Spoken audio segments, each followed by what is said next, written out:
Well, the Fast and Furious investigation continues to heat up. And of course, that operation, I should say, is the Fed's botched plan to track guns going into Mexico. There was more than 2,000 of them. And those guns ended up in the hands of the drug cartels. And put quite simply, we don't know where a lot of those guns are right now.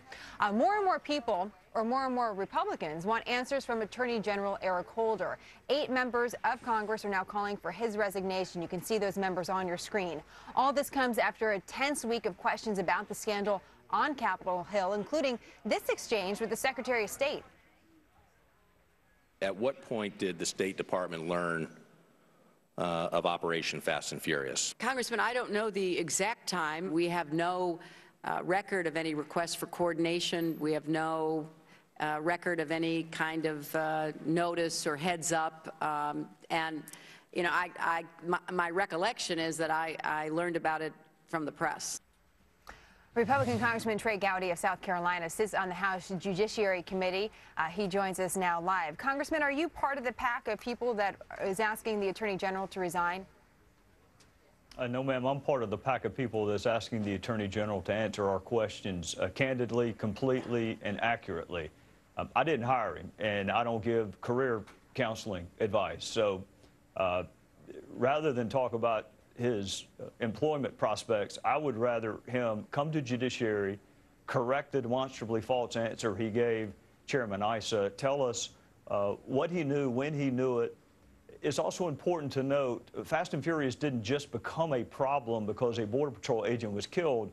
It was a problem from its inception. So it's important to us to find out when the Department of Justice, his department, when the Department of Justice first learned of this ill-conceived gun interdiction program or investigation, although I'm reluctant to use the word investigation. It was so flawed in its inception. He's going to have to, you know, President Obama hired him. President Obama can decide whether or not he's doing the job. And I suspect when he becomes more of a political liability, they'll have that conversation. You know, the president hired a lot of people. My interest is not in career advice. I want to get answers for the American people on who knew what when. Okay, so the president hired quite a few people that have had to testify about this scandal. We just showed Secretary of State Hillary Clinton. In the course of her testimony, she talked a little bit about this. Also, the Secretary of Homeland Security, as well as the Attorney General. And there seems to be a similarity between all of their testimonies, which it seems to be a bigger story that I'd like your opinion on, Congressman.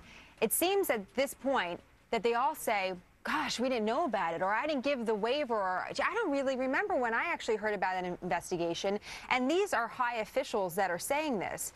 So if you replace one or another, that doesn't change the fact that the system might be so bloated and bureaucratic that everyone's to blame, and yet no one's to blame at the same time. What about the system that's actually having this happen, where there's so much finger-pointing going on, but yet no one seems to be the person to blame? Welcome to Washington, where as long as you say, I don't know, and they can't prove otherwise, you get to hang on to your job. The reason that I always phrase things knew or should have known is because if you're going to be a cabinet-level secretary, then the American people have a right to expect you're going to know what your department is doing. And trust me, as a prosecutor who lived through the death of a police officer, if Janet Napolitano was not asking hundreds of questions of Eric Holder after one of her Border Patrol agents was killed, then she doesn't have any business being the Secretary of Homeland Security.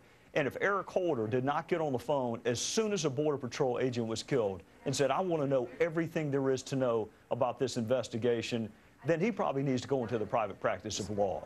But this game of saying, I don't know, and being recalcitrant and running out the clock in subcommittee hearings, that's got to stop.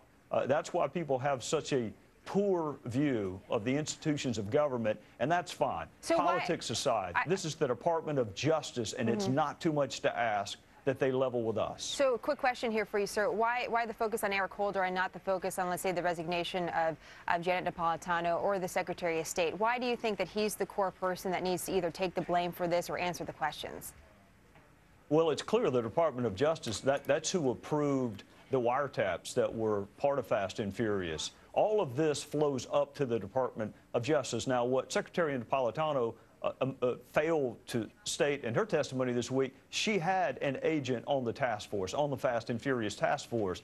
but it is Eric Holder and the Department of Justice that either approved the OCDEF application, that memos way back in 2010, there were memos calling the program Fast and Furious, talking about gun walking.